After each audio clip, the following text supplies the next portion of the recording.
Hi, Stephanie. Happy post-Shavuos. Thank you so much. Thank you for that beautiful Mazel Tov. We're going to speak, that's all we're going to speak about tonight. No, I'm only kidding. How are you? Hi, Lorette. Thank you so much. I like Mazel Tovs. They're always good. They're always good. Hi. Oh, Sarah Anthea, are you back from Texas? All right. Yes, I know. Being in labor in my glamour wig does help. Yeah. Yeah. Thank God my daughter has my genes, so it goes very, very well. Yeah. Of course, we're going to speak about it for a few minutes. I'm going to just wait 5 minutes. How was Shavuos for everybody? Did anybody have any highlights to the Shavuos? My highlight was, of course, being at the birth of my new granddaughter, which I will, in 5 minutes, tell everybody about, and I will repeat it many times during the class for those who don't tune in right away. Anybody have any highlights of where they were? Hi, Anna. Texas, Israel. I wonder, yeah, so far no one is on from Israel. Wow, we need to really be praying a lot, for all our family, and because all Jews are our family. And it's hard not to talk about it, but Torah is a way to fight, learning more, doing mitzvahs, taking them on in a better way. And yeah, Sarah, you're right. We're standing at the foot of Mount Sinai, and we're not leaving until Mashiach comes. We have one heart. And really, what this horrendous wave of murder and anti-Semitism and hatred is doing, it's making people's hearts kinder to each other and bringing people together with one heart. And, I just got a text today from I have very special friends who are the Chabad Shluchim in Stay Road. At Patrice, welcome. And they've been the Chabad emissaries in Stay Road for 25 years. And Sarah Lydia, hi. Here we are with Jerusalem and Phyllis from the Valley. Okay, I'll wait a few minutes before I give all my speeches. But I want to just finish this one story about Stay Road. So every summer I take women when I do my women's spa retreat, which is planned for this summer. I already have 14 rooms booked, and we're booking more, and hopefully it will happen. And there are unfortunately going to be many, many more traumatized women that are going to need to get away in Israel. I mean, I know just from being in Sfat for only a few days when rockets were raining down on Sfat, how difficult it was. And here, there are people living for 25 years, people that live in Stay Road, years and years and years, having to live under bombardments while the rest of the country didn't. And now it's everywhere. It's everywhere in Israel. And yeah, we have to do more.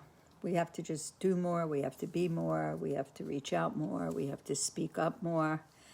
and it's about kindness. That's what we learn. That's what we learn from the book of Ruth. So I think I'm going to just start with a little tidbit from the book of Ruth. So I just want to say in the beginning of this class, which is going to have a beginning, middle, and an end, because I'm going to make the announcement many times in my class for when I see newcomers come on, that I had a beautiful granddaughter that was born yesterday on Shavuos to my daughter Aura, and it was really a very beautiful, special birth, as they all are, really. But it was really, to see the next generation coming, and I really had the blessing to be at a birth in Florida of my great-granddaughter, which whoever thought, I mean, I didn't even think I was going to have kids. I know everybody's laughing at that one. So to have grandkids and then great-grandkids, and to see, they're not my kids, they're the Jewish people's kids. And the nation, we're, as Sarah Lydia said, Sarah Anthea, we have one heart. We stood at Mount Sinai with one heart. And one heart means we care about each other's families, and other people's families are our family. So my new granddaughter will be named tomorrow morning, because we only name when the Torah is taken out, and she was born on Shavuos when the Torah had already been out. But she was born, and very interesting, this is just a trivia fact, that her birth, my new granddaughter's birth, was exactly the same amount of time as her mother's birth. That Aura's birth was very Speedy Gonzalez's birth, and so was my granddaughter, but they were exactly to the minute, really, maybe 1 minute off of exactly the same time. Now, don't you love when that happens? It's very, very special. So I want to start with the book of Ruth, and then I'm going to bring in a few things. Obviously, yesterday I was with or birthing the baby, and then I was up all night taking care of the baby. That's my job, staying up all night taking care of the baby. So I just got back today in maybe around noon. So I'm only going to teach an hour tonight. I'm not teaching my usual marathon class because I need to get back to Aura so she could go to sleep and I can help her with the baby. And so I prepared a few things for today, and I would love to share them with you. And then next week we'll be back for more Torah learning. So one of the things that we read on Shavuos is the book of Ruth. And Patrice, I hope you got my little present of the book of Ruth I sent you. So I'm just going to give you some tidbits from the book of Ruth to take with us. And if anybody has a chance, if you haven't read it yet, read it. It's interesting. It's our history, and it gives you what was the main theme of the book of Ruth is kindness. And we all need role models in the ultimate of kindness, because no matter how kind we work on ourselves and we can always do more. So we're going to learn from Ruth. So we read the book of Ruth always on Shavuos. And we learn it in many other times. It doesn't only have to be Shavuos. And it commemorates the giving of the Torah on Mount Sinai. So why was this book written? So it tells the story of Ruth, who was a Moabite princess. Now, the country of Moab was a country that disliked Jews. Oh, surprise. Like many countries dislike Jews, unfortunately, today. And many places that we thought where friends are actually turning out not to be. And so we should dedicate the learning today to the true peace in the world, when people can live together with one heart. Not just Jews need to live together with one heart. Jews need to be united and care for each other. But we also need to care for all humanity. And I think it's extremely important for people to really educate themselves into what is happening in Israel, what is the real history, not the lies that are being told. and to know for yourself how to stand up as a human being for human rights.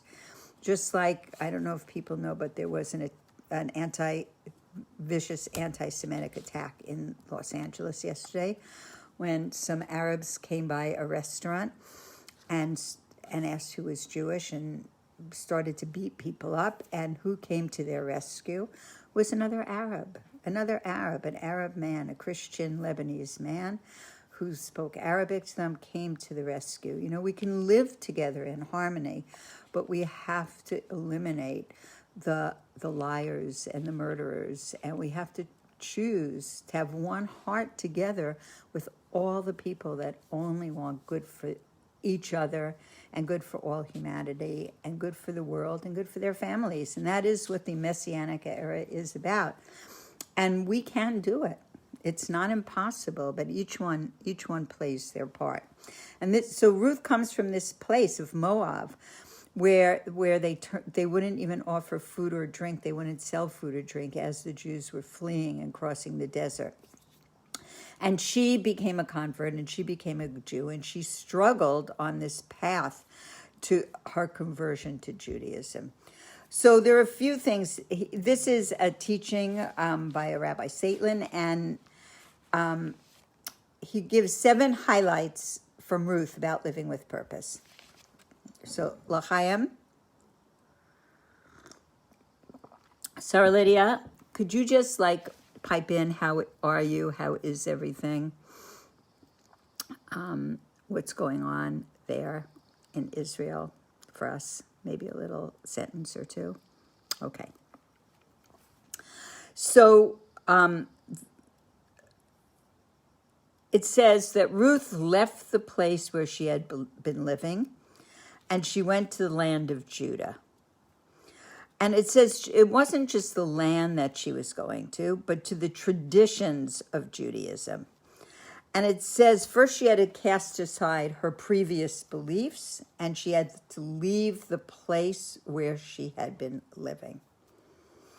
And then it says she set out on the road. And it goes on to teach that after she and Naomi lost their husbands, they walked barefoot back to Israel. And that's to indicate that the right path does not always come easily. And she was willing to make sacrifices and to endure inconveniences to pursue what she believed. And the third thing is, it says Ruth was an outsider, but she did not let that define her. And she carried on. She felt confident enough to move forward to join the Jewish nation with her mother-in-law, Naomi, at her side. And it says this implies that both were equal in their faith in God, in their faith in Torah. The next is to accomplish as much as you can while you can. So Ruth committed to do whatever mitzvah she could do during her life. And she said she will adapt. And it says that we reap the reward for our mitzvahs, even through all eternity, but only in our lifetime can we perform mitzvahs. So I don't know if anybody has been to a cemetery, and you see when you go to a Jewish cemetery, men tuck their tzitzits into their pants, and we don't eat or drink usually in the cemetery because that would entail making a blessing. And mitzvahs are for this world, and we don't want the souls in the other world to feel bad they can't do mitzvahs. So as many mitzvahs in the proper way to take on in this lifetime. The next level is seek and heed the advice of the righteous. So Ruth went into the fields with the permission of her mother-in-law, and Naomi was called a pious and charitable woman, and her ways were nice and pleasant, and she considered her spiritual guide. So she had a spiritual guide, and one of the things that is very important is for everybody to have a spiritual guide, a mashpia, a guidance, kind of a spiritual guidance counselor that can help set a direction and help you in your spiritual growth. The next is taking action is paramount. She got up to glean, to go into the fields and to be able to pick up the things that had dropped, the few stalks of wheat that had dropped, the things at the corners of the field that were always left for the poor.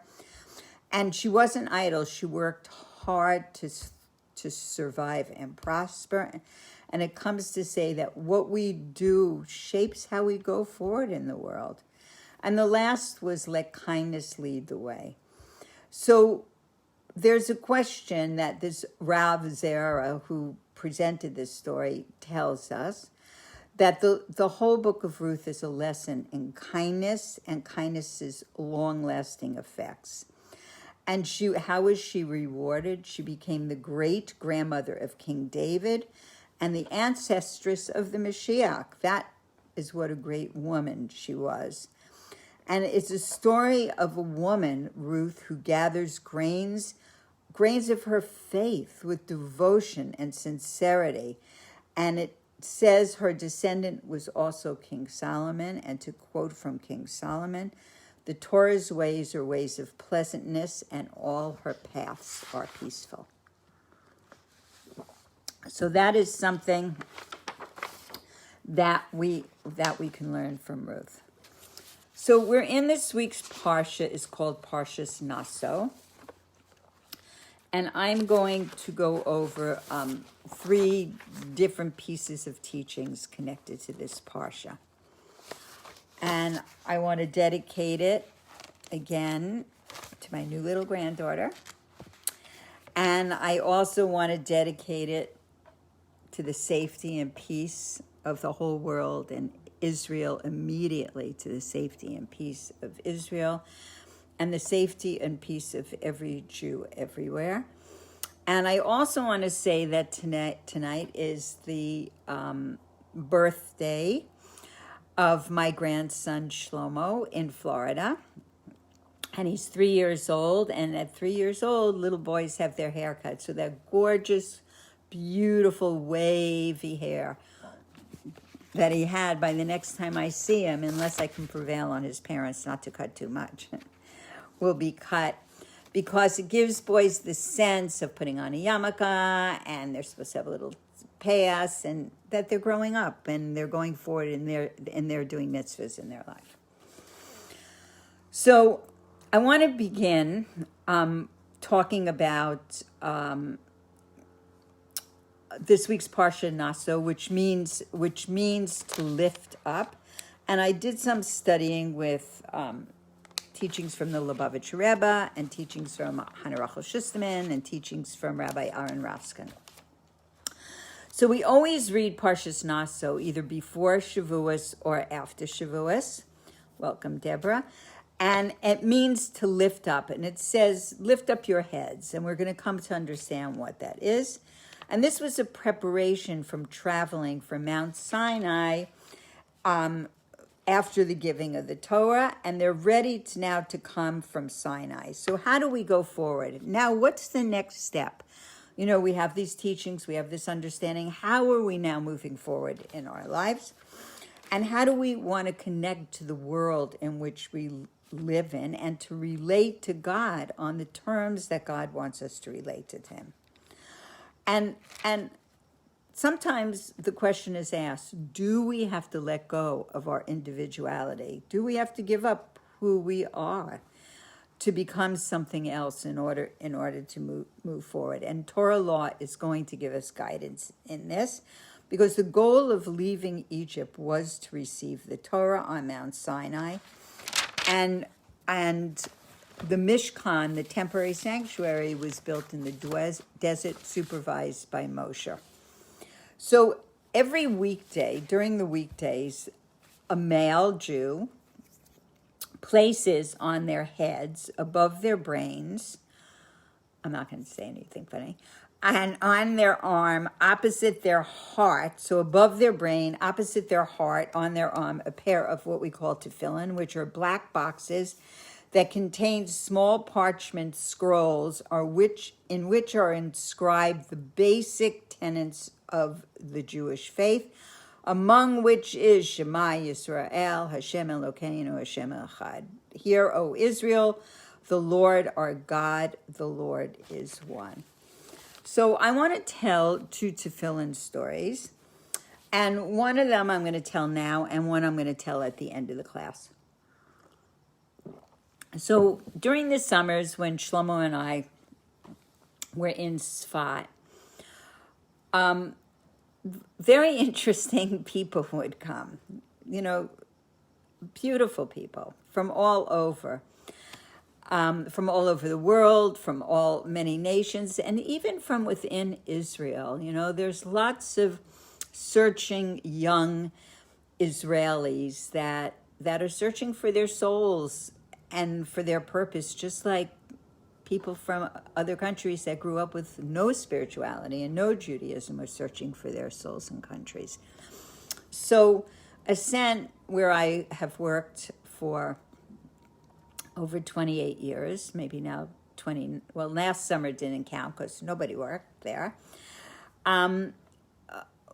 So when we had a reception desk, and when somebody would come to the desk, there were many ways to stay there. You could stay in a dormitory room. You could go to classes and get a rebate on the price of your room. And often, we would give out rooms for free. So I saw these two young Israelis come, a girl and a guy, barefoot. Those are my people. When I see somebody standing there barefoot, I know they're my people. And they were looking for a room, but they didn't have the money for the room, and they had just come from India. And I go, no problem, free room this week. Just come to a few classes. And they were so excited. And I'm sorry to say, I do not remember the significant person in this is the boy, and I do not remember his name. But he would come every day and sit with my husband on the beautiful porch, which we call the I can't even say it, Schwartzy porch, looking out at the mountains of Meron. And tragically, if nobody knew where Meron is today, everybody does know about Meron because of the horrible tragedy of lives lost there just a few weeks ago.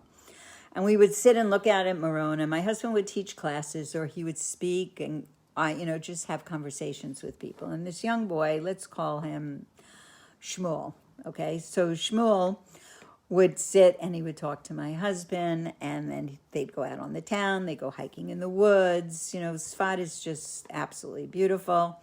I'm expecting everybody on this class to come with me to Sfat this summer. And they would talk, and he was walking in town one day, and he came back, and he told my husband that he met a rabbi, and this rabbi invited him into his apartment, and he said that he was from he and his wife, they were very old, and that they were from central Israel, and they have an apartment in Sfat they come to for the summers when it's hot in the rest of the country, and he was teaching him how to put on tefillin. And not only did he teach him how to put on tefillin, but this young boy Shmuel stayed on while the girl left, and he stayed on for a few weeks. And this rabbi gave him a pair of tefillin, and he was just ecstatic. And he did look a little like a derelict. And when he was walking in town one day with barefoot, looking, like not like the tefillin putting on type, he was stopped by the local police who thought he had stolen the tefillin. And he told us afterwards he just grabbed it like it was his baby, and he wouldn't let them touch it, and he wouldn't let them take it. And he talked to them and finally convinced them that this was his tefillin, and he gave them the name of the rabbi who gave it to him in case they wanted to check. But I saw when he came back and he was holding these tefillin and he was clutching them to his heart like the most precious items. So one day he came up to us and he said to us, the rabbi, I talk about you all the time, and the rabbi and his wife, they want to come up and meet you. Is that okay? And Shlomo said, sure. And this rabbi comes up And Shlomo and he are just looking at each other and looking at each other and looking at each other. And who is this rabbi?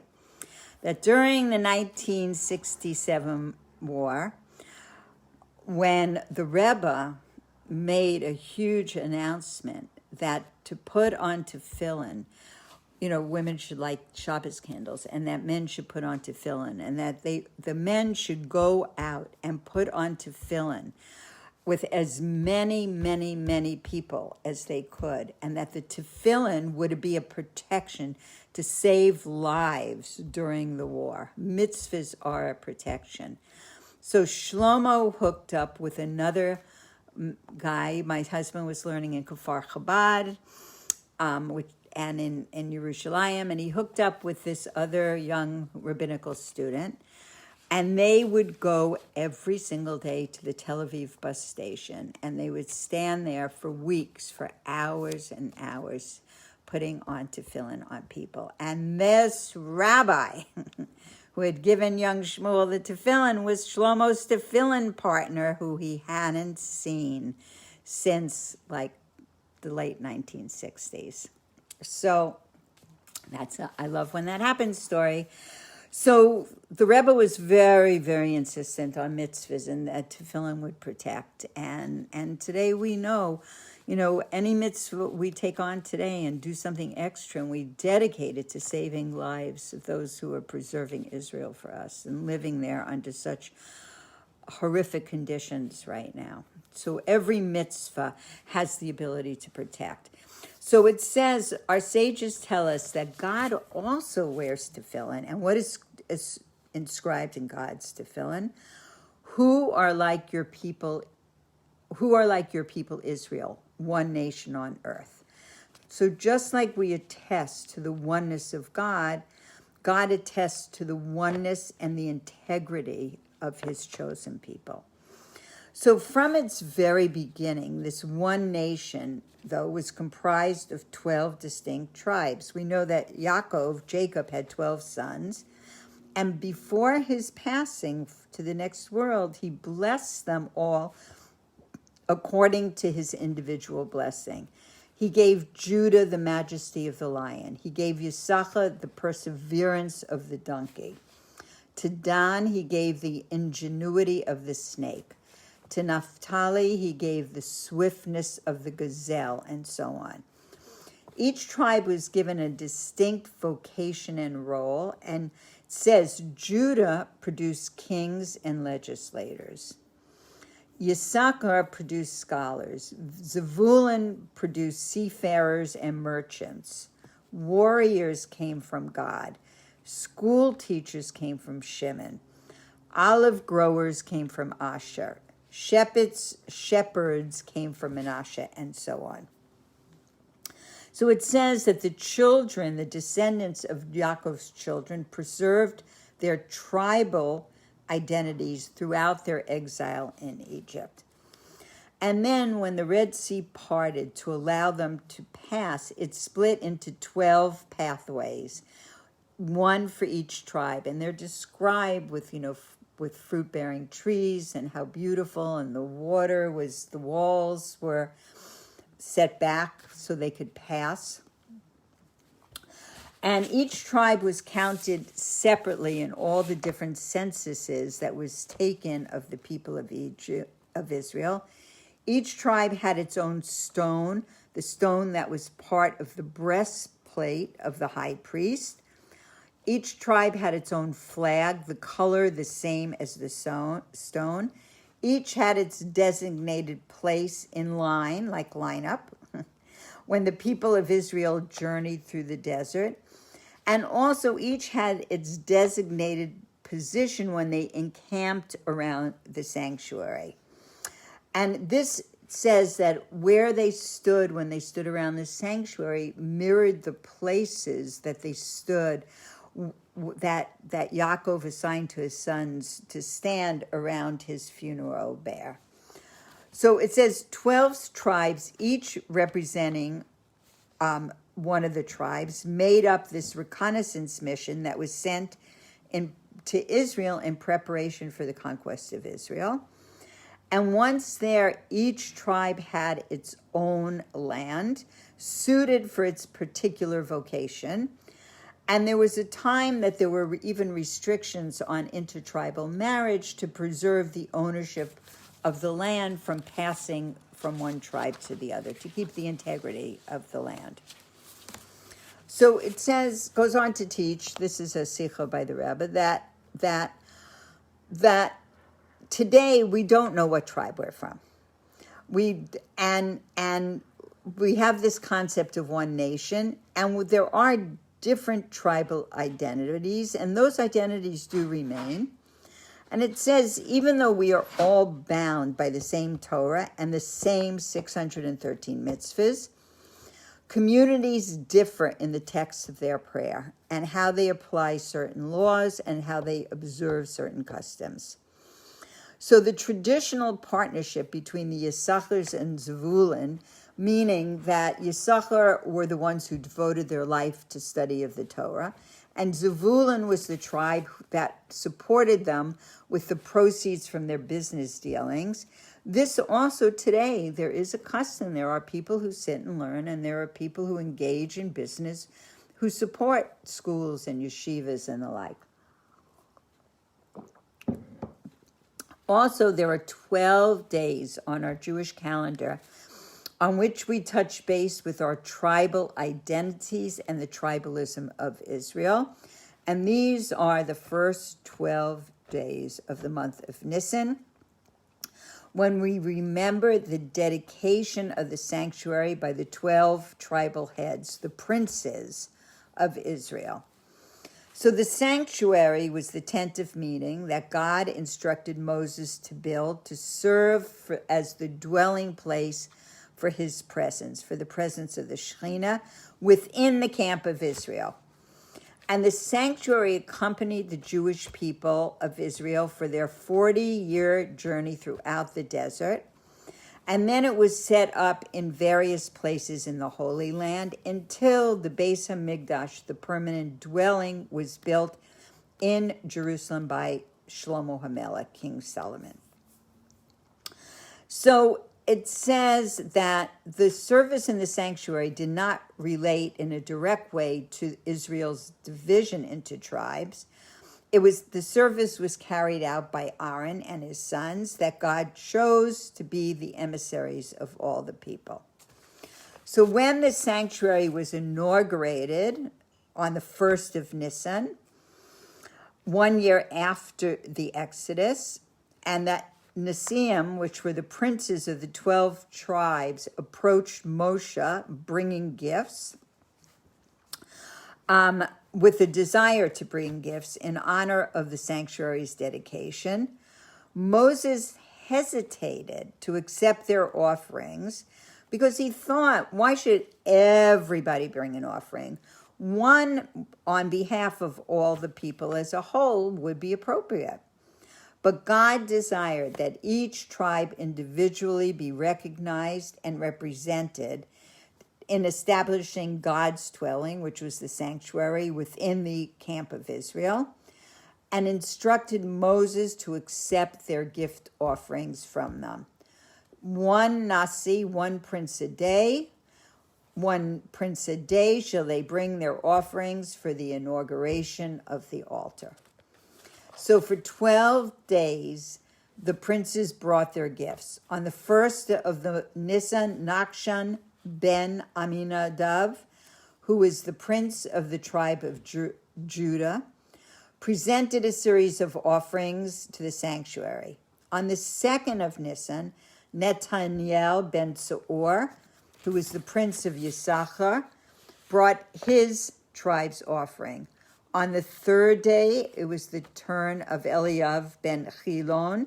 He was the Nasi, the prince of Zevulun, and so on, until the 12th day of Nisan, when the Nasi of Naphtali, Achira ben Enan, presented his tribe's contribution. And today, just the month of Nisan, before Passover, we read the dedication of each day, the section of the Nasi. It's in the prayer book, and the verses describe the offering of the day.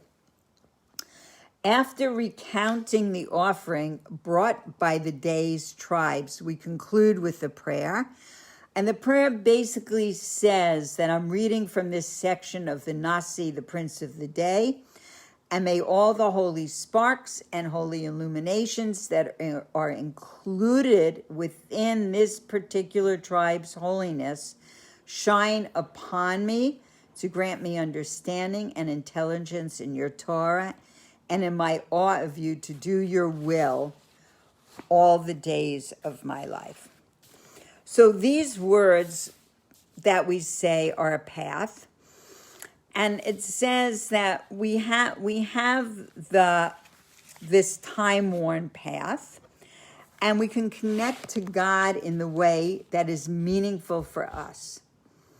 And our whole entire nation can do the same, and each puts their personal input into what we all do communally. That our inner dimension is expressed. Even though it looks like everything that, like the blessings we say are the same, but we express our inner dimensions. And so the description of the offering of the 12 princes was the same, but each had a different intention, and each was uniquely important to God, because God wants us to have a uniqueness. And in doing mitzvahs in the same portion, in the same way, it looks on the outside to be the same, but on the inside, we're actually expressing our individuality. And we'll go into this a little bit more.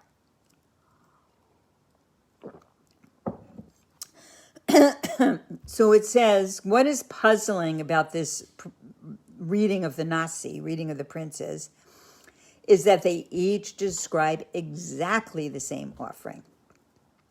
On the first day, we read how the Nasi of Judah brought 1 silver dish weighing 130 shekels, 1 silver bowl of 70 shekels, both filled with fine flour mixed with oil, a golden spoon, 10 shekels in weight, filled with incense, an ox, a ram, a sheep, a he-goat, and so on, 35 items in all.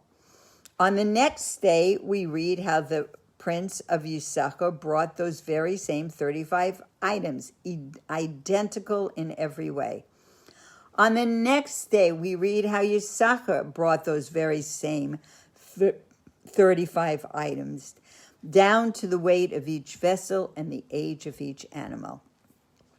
The same occurs when we read of Zebulun's offering on the third day, and Reuben's offering on the fourth day, and on to Naphtali's offering on the 12th day. So the Torah usually condenses words. It doesn't use extra words. Everything is important when the Torah writes it. And in even complex laws, not even an extra letter or an extra line is added. So here we have each Nasi for 12 days bringing the same identical offering. And each day, all the items of the offering are detailed 12 times. So it puts in 72 extra verses in this accounting, making this particular Parsha the longest Parsha in the Torah. There are 176 verses to this Parsha. So if you're going to shul to hear the Torah reading, drink an extra cup of coffee before you go. So it says, why do we say that each day's Nasi reading calls forth the unique holy sparks and holy illuminations, like we said before in the prayer I read you, that are included within the holiness of this tribe? And if the sparks and the illuminations represented by these offerings are not unique, but they're common to all the tribes of Israel, then why did each tribe bring it separately and bring them each on a different day? So hold that question. Next, in addition to the offering they brought on the first 12 days of Nisan, There was another contribution that was made by the 12 heads of the different tribes in coordination with the sanctuary's inauguration. 6 wagons, each with a pair of oxen, were given for the purpose of transporting the sanctuary. Each tribe contributed 1 ox and joined with another tribe to bring one of the 6 wagons. So you had each tribe bringing their own ox, but each 2 tribes bringing 1 wagon.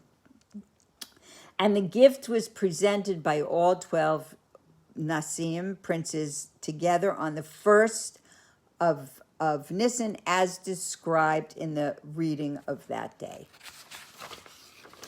So one second. So when we look at these 2 groups of gifts, now we have the same question. One nation composed of many different tribes. But these offerings, each in its own way, show how, through Moses' vision of a common offering from all the people of Israel, he thought they should just bring one common offering, but that's not what God said. God rejected that in favor of individual offerings by each tribe to underscore the unity of Israel. So how did all these different tribes, with all their own individual characteristics and their own individual temperament, talents, and vocation, how do they come to achieve unity and a union as one nation? And this is huge for us to understand today, with so much division and so much separation going on. How do we come without a war, without an enemy sending rockets over our heads? How do we come to achieve this union as one nation? So one approach is to focus on our interdependence. First of all, we have a common goal. What is the goal? To achieve a physical dwelling for God in this physical world. And we each have a job and a goal to play in achievement of this. And all the tribes and all the different characteristics of each tribe complement and fulfill each other to create a single people. In other words, the differences are what unite us. Since the entity Israel and what it stands for would be incomplete were any one tribe missing from the equation, no Jew is fully Jewish without their relationship with every other type of Jew. This is huge. We can't say, oh, we don't like what they think. We don't need them. We dismiss them. They're no good. No, this is teaching us that we're missing them. We're lacking if we don't have everybody. And this is what the Nisim, the princes, demonstrated with their gift of 6 covered wagons and 12 oxen. A wagon for each of 2 of the princes, and for each one an ox. And they were saying, we are comprised of various tribes, each distinguished by its particular character. And we bring our own distinct contribution to the fulfillment of Israel's mission. And we recognize that each of us has been blessed with something the other does not have. And it is they who provide us with what we lack. Isn't that a wonderful way to see that that person is providing us with what we lack? And we can join together and become whole. Half a wagon is useless. We must combine our gifts with which, in order to have something with which to transport the tent of meaning, where we all gathered in our journey through the spiritual desert. What's the spiritual desert for us? The material world. And even though we could produce a complete ox by our own efforts, but you need 2 oxen to pull the common wagon. So there is another aspect of the unity of Israel, and that is a vision that sees the many and diverse vocations and personalities that make up the Jewish nation really expressions of really a singular essence. It's only that all these callings work together to achieve a collective goal. And the example brought here is like we see with the oxen and wagons, that they all are really one, that the nation of Israel is really a single soul shining through a many-faceted prism. So it says that each facet shows its individual light in its ray. They all are rays. They all convey one and the same thing. So now this is what's expressed in the second group of offerings, those that were brought by the 12 princes over the first 12 days of Nisan. These offerings were all exactly the same, down to the weight of the silver in each plate and the age of each lamb. Yet the Torah again speaks each separately in its commentary on these verses. And there is a significance to each gift. And each and every detail of the 35 different items, the type of vessel, the material, the weight, the species of the animal offerings, their number, their age, symbolize something else.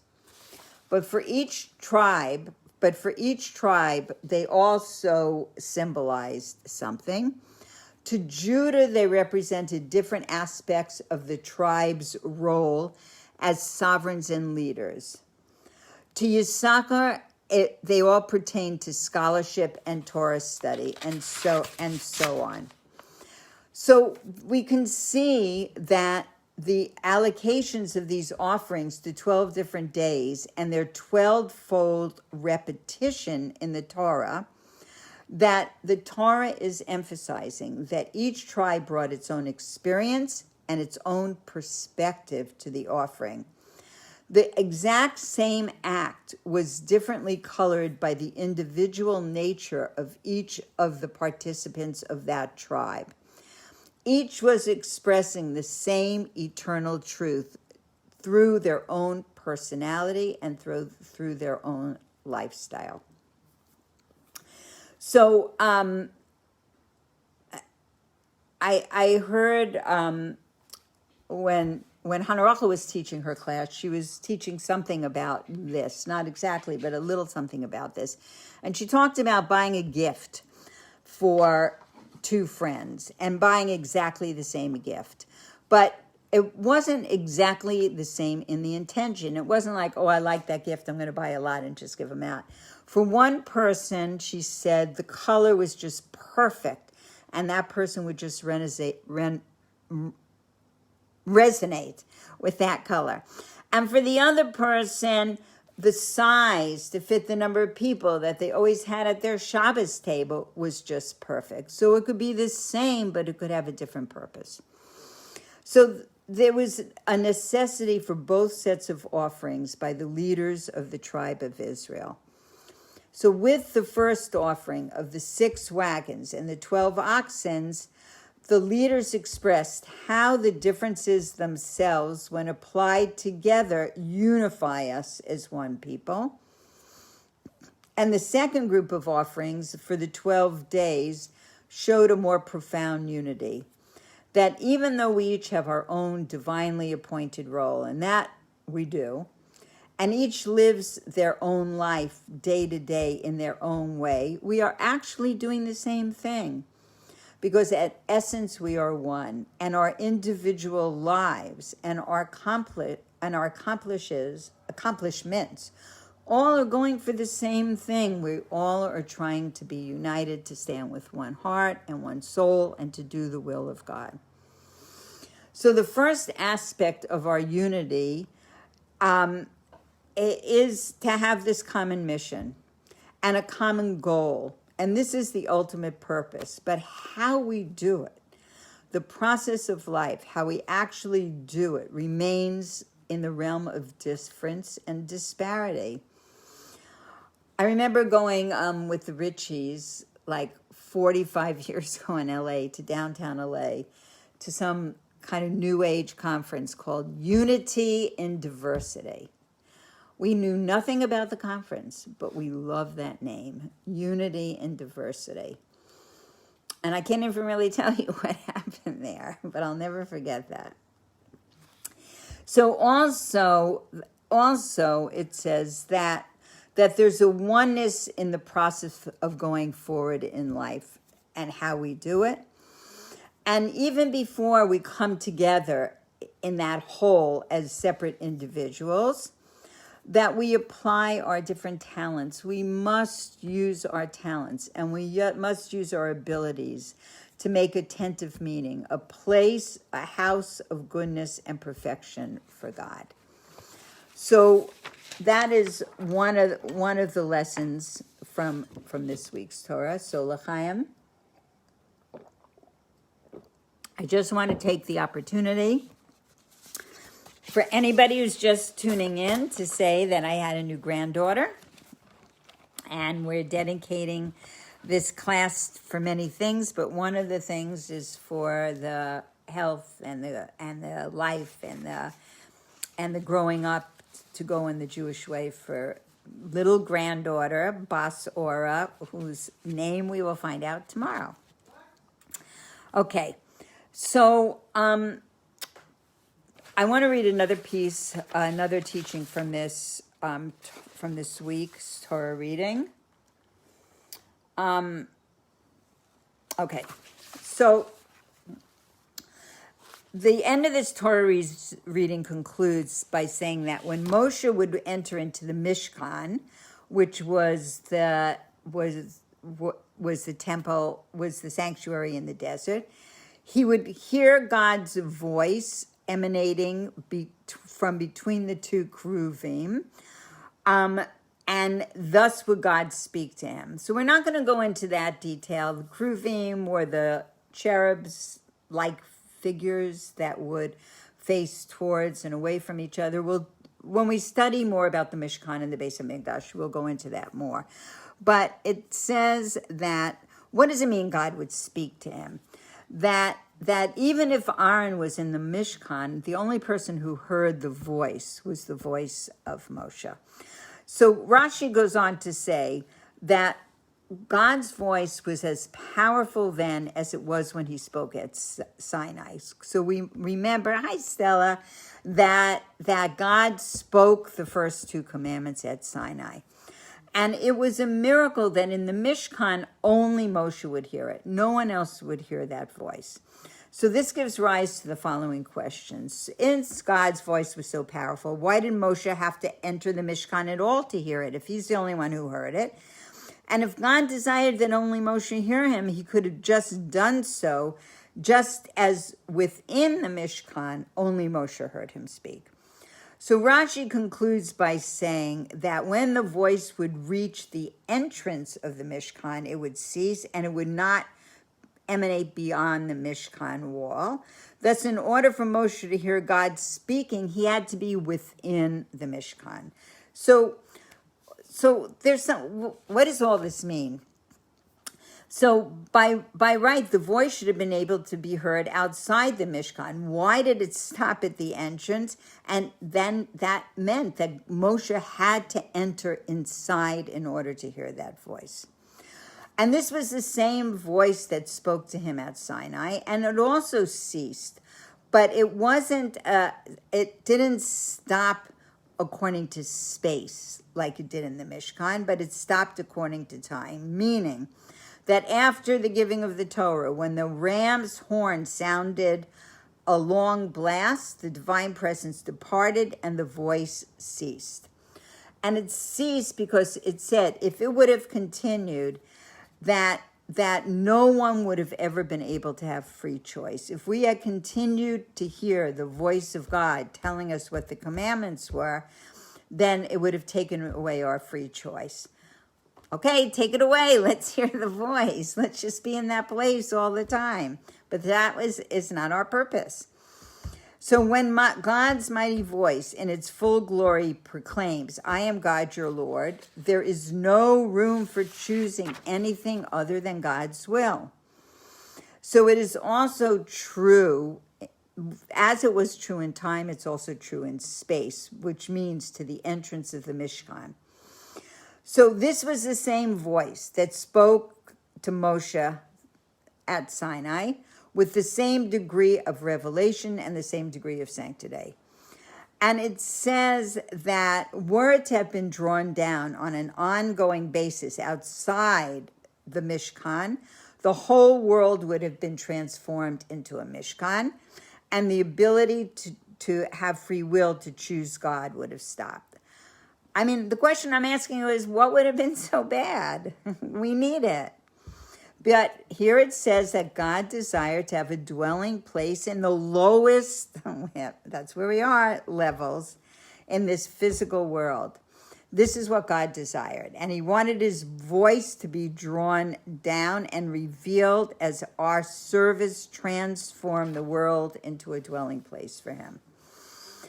And it says that if we could hear God's voice all the time, there would be not a lowly world, and we wouldn't need to transform it because the world would be godly right away. So the lesson is, because there always is a lesson, we should not be satisfied with enclosing ourselves in our own private Mishkan of Torah study, where God's voice is constantly heard, and neglecting the rest of the world. Rather, a person's main service is to let the world outside the Mishkan know that which was revealed and to transform the world into a dwelling place for God. So it's interesting, this sentence, we should not be satisfied with enclosing ourselves in our own private Mishkan.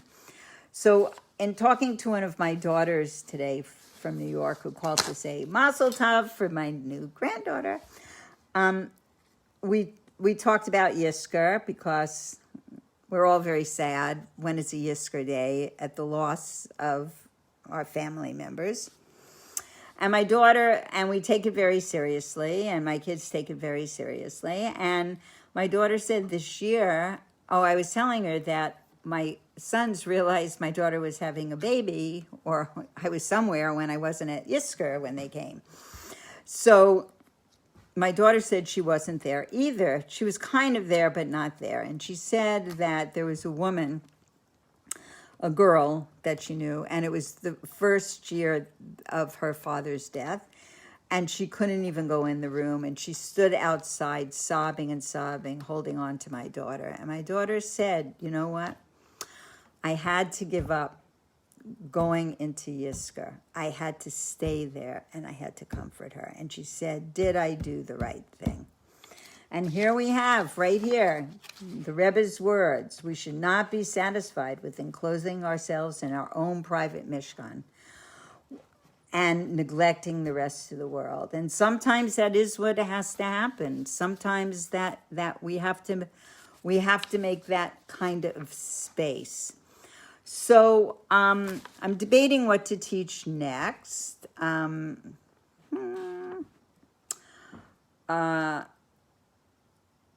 am actually debating because I'm not going to teach long tonight because my daughter's waiting for me to take the baby so she could go to sleep.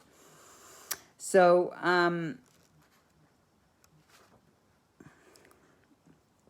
okay. I'm going to teach two more things. Thank you, Sarah. Okay. So in this Parsha also, this Parsha is, like every Parsha, is so full of so much that is just absolutely so interesting. 1 second.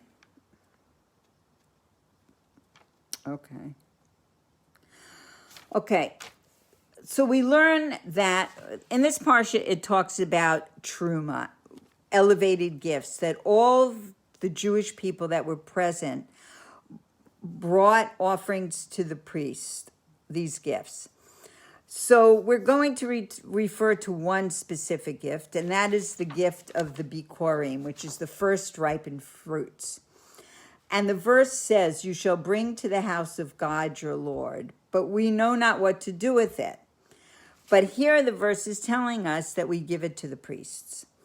So producing fruit, especially the choicest of fruit that is given as the Bikurim, we take the first fruit and the most beautiful and the choicest of the fruits, requires great effort and toil.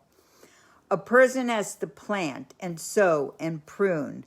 And when you get to see the fruit of your labor, the Torah says, take that and give it to the priest. That's not for you. All that beautiful, peach that you saw ripening on that branch and you were longing for it the whole time. And so it says all lessons of the Torah are applicable at all times and all places. So there must be something in this about what we earn or what we have that applies to us today. So when we have an opportunity to give tzedakah, charity, we should not, now this is like, today, all rules are off. Today, it's just boundless how we have to help. We should not dwell on the fact that earning a livelihood requires great effort and think that we should keep for ourselves the first and the best. Rather, we need to bring it to the house of God. We need to donate for tzedakah. And a person might think, well, if the money is going towards a yeshiva or to a synagogue or something like that, then it would make sense to give. But here we're saying, give it to this individual person, give it to this individual priest. And then a person might say, well, I also have needs. Why does that priest get it? So, there's a verse in Torah that says, you shall be unto me a kingdom of priests. So why do we have to give the first of our hard-earned income to another? Why should that one person come before us? Why not divide this Bikurim into many equal parts, distributing among many individuals, including ourselves? Why shouldn't we put part of it? So the Torah teaches that in order to properly know what to do with one's Bikurim, one must first bring it into God's house. One must realize who it was that made these Bikurim possible. So a person can fool themselves into thinking that their own needs take precedence, and that really all our money is tzedakah. Such a person has to free themselves from thinking that the money that they're considering giving away belongs to them, coming without any assistance from above. When a person feels that they alone are responsible for their wealth, it is difficult to share that bounty with others. And here it says something very interesting. If the person's evil inclination were simply declaring they should not give money for tzedakah, then the person would ignore it. Of course we have to give. What do you mean, don't give money? That would be just so out there. Instead, it says the evil inclination begins with a justified complaint. Since we also have needs, let's keep some of it first, and then we'll rightfully consider what we want to be tzedakah. But it says, if a person is intent on bringing it to the house of God, your Lord, he will take it as a given that Bikurim, which is the best and the first of the fruit, should be given to others and not think of taking for themselves, just like they would never dream of taking any other money that would have been designated to tzedakah. So it says that the person that gives in that way will be blessed with great wealth themselves. Which leads me into another teaching. I studied a talk that was given by Rabbi Raskin, and it comes into this also. So there are 176 passages in the portion of Naso, which is the longest, as we said, have an extra cup of coffee. It's the longest Torah portion of that we read. And it brings out, and it's talking about, it's read right before or after Shavuos, And it means to lift up our heads after we get the Torah on Sinai.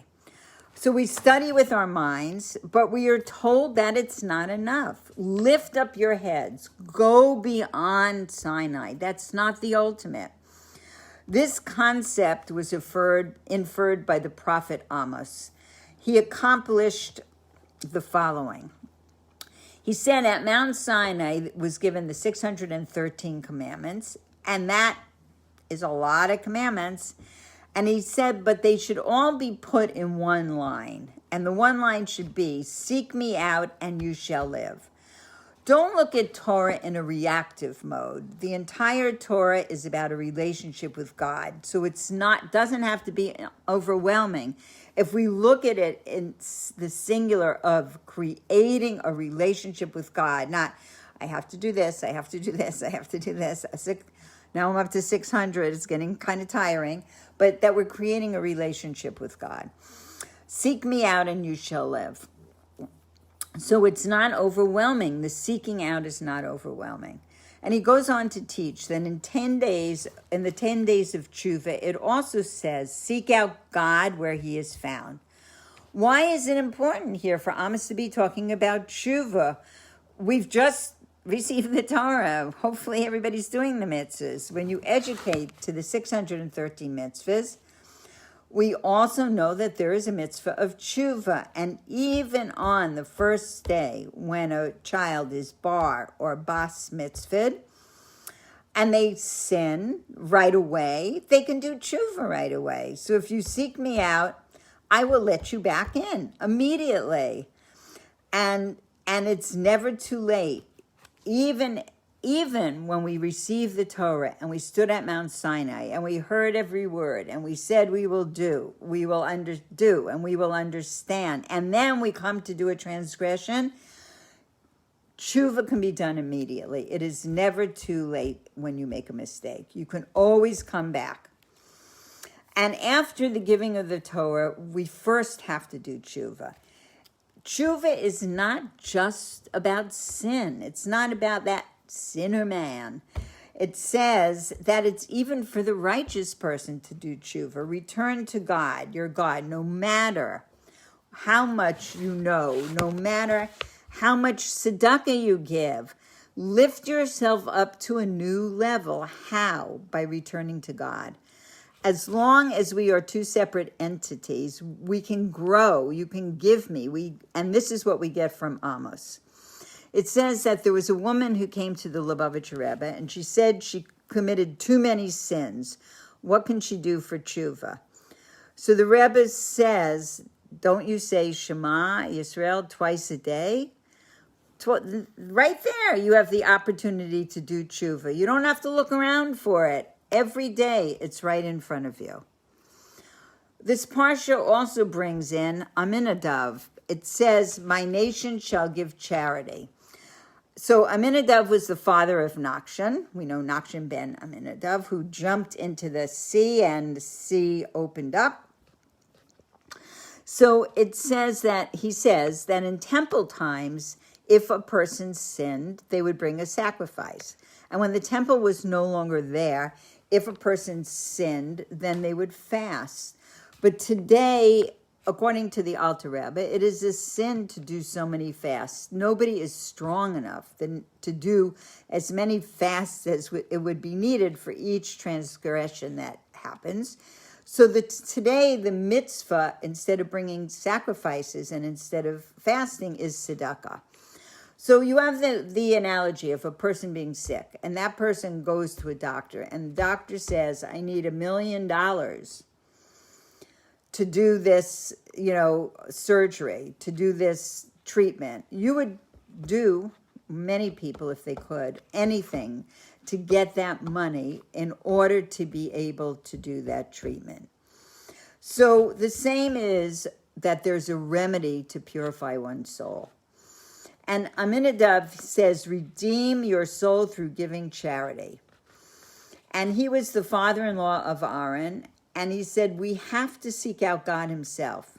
And he passed this love on to his children. So after Shavuos, it says, Naso Rosh, lift up your heads. Go higher and higher. Seek out God. Do good deeds. Give more charity. Do good mitzvahs. Whatever it is, today is the day following Shavuos. It's a time of tremendous darkness in the world. We need to go higher. We need to seek out how to go higher, how to do that tiny bit more. And what is the number 176? So we know, according to the Baal Shem Tov, that the Baal Shem Tov says that everybody should say their psalm, and your psalm is your age plus one.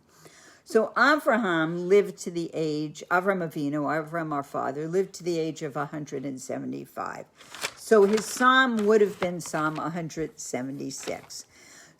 But there are only 150 psalms. So you start again, counting again when you get to 150. So then his psalm for Avram would be Psalm 26, which is really Psalm 176, if we had Psalm 176. And in its introduction, King David was envious of those greater than him in knowledge and awe of God. And he prayed to go up to the level of these people. So Naso is saying, always look at the more godly person, the one who's doing more, and how to ascend and how to rise up. And when it comes to holiness, look at that person who has more, who does more to inspire you. Find the people to inspire you. Find the people to lift you up, to help you go forward.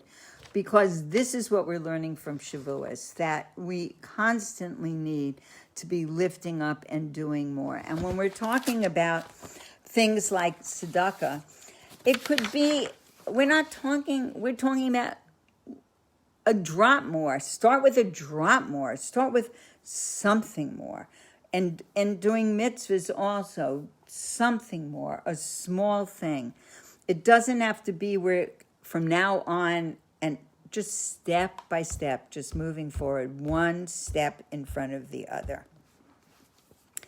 So also, to go back to the wagons, to go back to those 6 wagons that each of the 2 tribes shared and the 12 oxen. So a wagon for every 2 of the princes. So the entire Jewish nation contributed very generously to the building of the Mishkan. So the gifts were even more than sufficient. So that now we look at the princes only contributed half a wagon. We could have what's going on there, half a wagon, when everybody was contributing the most they could contribute. So also it says that Moses did not accept any gift for the Mishkan until God agreed that the gift was appropriate. And this is what God wanted, a half a wagon from each prince. How could this be, considering that we don't want to go down in grandeur, and the Mishkan and the Beis HaMikdash was so grand, we only want to go up. Oh, Nomi from Jerusalem. Good morning. Our prayers, our hearts are with you and everybody there, really. You just lifted my spirits. Sarah Lydia also is here from Jerusalem to see our holy sisters who are there for us, really. So the Gemara is explaining that the wagons used for loading the boards were so loaded that there was not an inch to spare, not an inch of room to spare. And we know that everything that God created in the world, he created with a purpose. And this principle applies at all times in all places. So with the construction of the Mishkan and the dwelling in the Mishkan of the divine presence, that everything was used for the purpose for which it was created. And even though the Mishkan was constructed in a manner that reflected grandeur and opulence, nothing went to waste.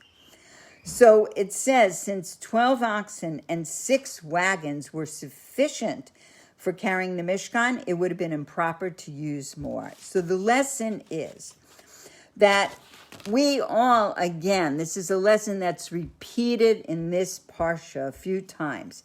It is important for all of us to use our faculties and talents that God gave us to the fullest so that nothing goes to waste. And we have to use our talents to fulfill the objective for which we were made. I have been created to serve my master. And we have to know what our talents are. And it also applies not only to your physical talents, but to the talents of your soul powers. So that in regards to studying Torah, one should toil with all one's intelligence and with all one's might. And in regard to the rest of the person faculties, they are to be used for the sake of heaven, so that in all your ways you should know him. And everyone is to give their talents to the sake of performing mitzvahs in their most beautiful manner possible. And the same is in regard to time. And I heard the Rebbe say this in a talk. Even if someone fills 23 hours and 59 minutes of a day with positive accomplishments, they should seek to use the remaining minute so that it not go to waste. And this is the lesson we learn from the Mishkan, that within the literal Mishkan and within the internal Mishkan resides the heart of every Jew. And when a Jew fails to use even the smallest part of their ability in refining their share of the world, a world in which nothing was created without a purpose, then there is a measure of disorder that results. But when every Jew uses all their power and faculties for the sake of having been created to serve their Maker, then God dwells in a revealed manner within the person and within the world and within creation. And all of this, which we need immediately, leads to the construction of the third Beis Hamikdash. So I know I said I would tell another tefillin story, but I lied. No, I didn't lie. I want to finish with something, and for those who are just tuning in, I'm going to take care of my new baby granddaughter who's a day old, so Mama could sleep. So I'm going to have to leave to go to the other side of town again, but I want to just say one more thing and connect it to where we are in the world today. And next week I will tell this story, the tefillin story, Beryl and his tefillin. So I, as many people, have been in doing what we can and been in a tremendous state of inner turmoil and inner longing for what to do to help our people. And today I actually got a text from a very dear friend of mine from Sderot, who's lived there for over 25 years, and whose parents made Aliyah from America after living in Brooklyn their whole entire lives. They retired to Sderot to help their kids work with the army and families, and they've been there for about 10 years. And I just got a text today.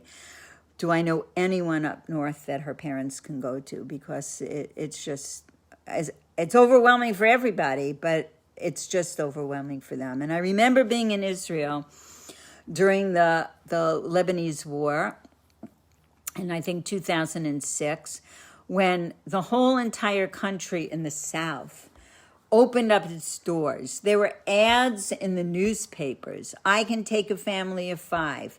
I can take a family of 10. If you have dogs, you're welcome to stay with me also. People changed their plans, and for 6 weeks or more, took in families they had no idea who they were, religious, non-religious. Everybody opened their hearts and their souls. And so I reached out to many of my friends in the North today to see if anybody could take this older couple. They're probably my age, I'm talking about older couple. But, and give them a break from 24 hours of rockets falling on their heads. And I don't know, it just breaks your heart. But all of us have to be educated I'm really begging everybody to be educated in what the true story is and what is really going on so we can share it. So last week, Y.Y. Jacobson, a great rabbi, if anybody wants to listen to 1,000,000 classes to up their Torah learning, go to theyeshiva.net. His classes are just absolutely extraordinary. So he sent out an essay about the Aleppo Codex, it's called. And there's a part in it that, I mean, a lot of it is very interesting. I never really knew anything about this till last week. So I'm just going to read you some of the highlights of it and say what I want to say in it. So it says that it's in the lower level of the Shrine of the Book in Jerusalem's Israel Museum, this what's called the Aleppo Codex. And the story is very mysterious. It's not clear who authored it, but it's the text of the Hebrew Bible, and it was preserved in important communities in the Near East and in Tiberias, Jerusalem, Egypt, and the city of Aleppo, Syria. And it's called the Aleppo Codex, or the Crown of Aleppo. And it's a manuscript of the Hebrew Tanakh. It was written around the year 930 by the scribe Shlomo ben Buya and was annotated, meaning with the vowels and the cantillations of the entire Torah, by someone named Aaron ben Asher. And he was considered the greatest expert on biblical texts, and he devoted his entire life to researching and making sure things were authentic, because everything was copied then from previous texts and writing and Torah scrolls. And if there was a mistake, it would be copied again and again. And so he tried to sift all through that, et cetera, et cetera. It was not written in Aleppo, even though it's called the Aleppo Codex. It was written in the city of Tiberias, and it traveled to Jerusalem, and it became an authoritative text of the Bible. So when Jerusalem was ransacked by the Christian crusaders, need I say more, the Keter was, this crown of Aleppo was saved and was ransomed from the crusaders by the Jews of Egypt, and it ended up in the hands of the Rambam. And I'm not going to, Rambam did much commentary on it. And it says, because of the Rambam, most communities accepted everything it had to say in it, and the Torah scrolls were written according to it. And then no one really knows exactly how it got to Syria from Egypt, but there was a direct descendant of Maimonides, of the Rambam, who traveled in 1375 to live in Damascus and eventually Aleppo. And some thought that's how it got to Syria. And it sat in what was called the Aleppo Synagogue for over 500 years, locked. And it could only be locked. 2 people had the keys, like a safe deposit box. And you had to have both people there to unlock it. And then, and here's really the crux of it. In November 30th, 1947, the morning after the UN General Assembly voted in favor of the establishment of the Jewish state, a mob attacked the Jews in the Jewish quarter in Aleppo, setting fire to the synagogues. And there were 75 Jews that were murdered and several hundred wounded. And the community then went into a decline, and eventually we know what happened to the Jews in Syria. So it says that we're under attack again. I mean, we've always been under attack. And this attack is about genocide for all the Jews. And the world is blaming the Jews. And we have to stand united and strong. And we have to hold on to our Torah. And we have to grow in it. And we see all over the world anti-Semitism, and it's blatant. Nobody's saying it's about Israel anymore. They're not saying it's death to all the Jews. It's talking about Jews, and you might as well be more Jewish, because that's what the Rebbe taught us. He taught us just with the Tefillin campaign in the 1967 war. If we want to save lives, and we want to protect Jews, and we want to protect Jewish lives, and for those who live in Los Angeles, that there could be who's Jewish and Jewish people beat up here. You know, the Lubavitcher Rebbe was once asked, while living in America when things look very good for the Jews, do you think that the Holocaust could happen here, what happened in Europe? And the Rebbe's answer was, tomorrow in the morning. That don't be fooled that this is about Israel. And that we have to go out of our way, each of us. We have to have Israel in our hearts every day. And we have to be sending tzedakah to Israel. And we have to be calling our friends and bolstering their hearts and souls and speaking up and speaking out and not letting lies go, unaccounted for. Because there are so many Jews that believe the lies that are being told. It's like shocking, that level. And so, but what is the best way to